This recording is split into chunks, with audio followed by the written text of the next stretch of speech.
ഗുരുവായൂർ ദേവസ്വം മധ്യമേഖലാ ക്ഷേത്ര ധനസഹായ വിതരണം ദേവസ്വം മന്ത്രി വി.എൻ. വാസവൻ ഉദ്ഘാടനം ചെയ്തു. 662 ക്ഷേത്രങ്ങൾക്ക് 4.36 കോടിയുടെ ധനസഹായമാണ് നൽകിയത്. വരുമാനം കുറഞ്ഞ ക്ഷേത്രങ്ങളുടെ പുനരുദ്ധാരണ പ്രവർത്തനങ്ങൾക്ക് സഹായം നൽകുന്ന ഗുരുവായൂർ ദേവസ്വം ഏറ്റവും അഭിനന്ദനാർഹമായ പ്രവർത്തനമാണ് നടത്തുന്നതെന്ന് മന്ത്രി വി.എൻ. വാസവൻ പറഞ്ഞു.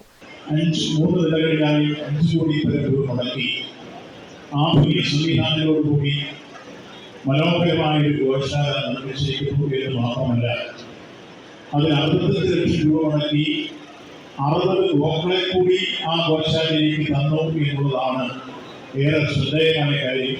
ഒപ്പം അടുത്ത 2 വർഷക്കാലത്തെ അതിൻ്റെ എല്ലാ തരത്തിലുള്ള ശ്രദ്ധാപൂർവമായ പ്രവർത്തനങ്ങൾ പ്രതിഫലം കൂടാതെ ആ ട്രസ്റ്റ് നിർവഹിക്കും എന്ന് പറയുന്നതും നിശ്ചയമായി ആ ട്രസ്റ്റിന്റെ ഭാരവാഹികളെ ദേവസ്വം ഗോശാലയുടെ ഉദ്ഘാടനവും തെക്കേനടയിൽ നിർമ്മിക്കുന്ന പുതിയ നടപ്പന്തലിന്റെ ശിലാസ്ഥാപനവും മന്ത്രി നിർവഹിച്ചു. ചടങ്ങിൽ Devaswom chairman doctor VK. Vijayan അധ്യക്ഷനായി.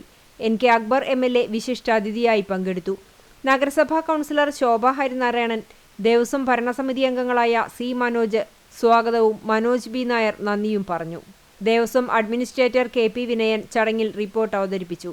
ഗോശാല നിർമ്മിച്ചു നൽകിയ എ.വി. മാണിക്യം ട്രസ്റ്റ് ഡയറക്ടർ ഹരി ശരവണൻ, ഗോശാലയുടെ നിർമ്മാണ പ്രവൃത്തി കരാറെടുത്ത ലാൻഡ്മാർക്ക് ബിൽഡേഴ്സിനു വേണ്ടി ശ്രീനിവാസൻ, നടപ്പന്തൽ നിർമ്മിച്ചു നൽകുന്ന ശ്രീ ഗുരുവായൂരപ്പ ഭക്ത സേവാ സംഘം പ്രസിഡന്റ് മണി ചന്ദ്രൻ, ശ്രീരംഗമണി എന്നിവരെ മന്ത്രി ചടങ്ങിൽ ആദരിച്ചു. എറണാകുളം, തൃശൂർ, മലപ്പുറം, പാലക്കാട് ജില്ലകളിലെ 662 ക്ഷേത്രങ്ങൾക്കായി 4,36,35,000 രൂപയുടെ ധനസഹായമാണ് ചടങ്ങിൽ നൽകിയത്.